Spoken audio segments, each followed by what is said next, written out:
How to pressure can the best beef soup you've ever had.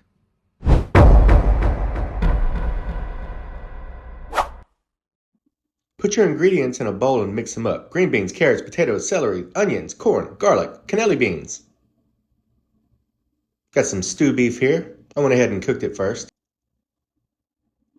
Use the scraps from the stew meat, make you some stock. Put some beef bouillon and some tomato bouillon chicken flavor in it.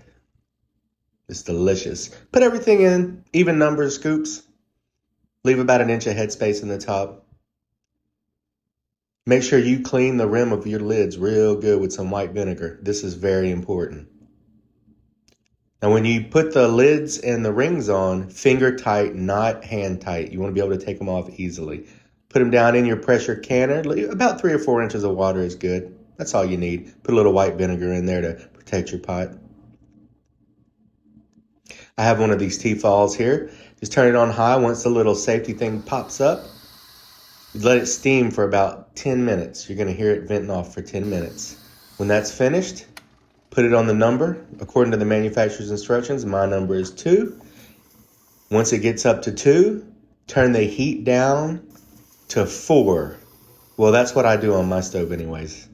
Keep it at 2 for 90 minutes.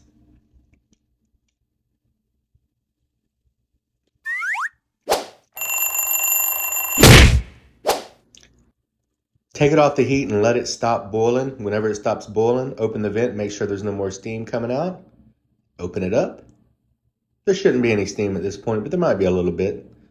Take your jars out. Now they are piping hot and still boiling. Set them on a towel on the kitchen counter.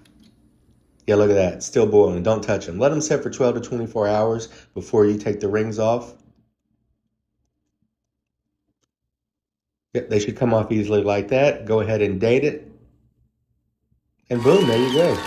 This stuff is delicious.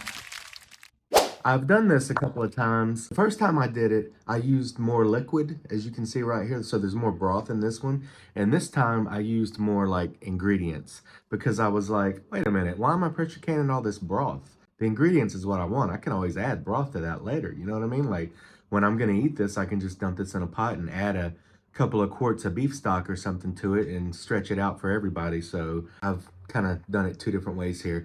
And a quick note, if you're gonna cold pack the beef, meaning you're gonna put the beef in uncooked, it's gonna cook as it's canning and it's gonna be like shredded beef. But if you cook it ahead of time, it's gonna stay chunks like this one is. You see how this one's like chunks?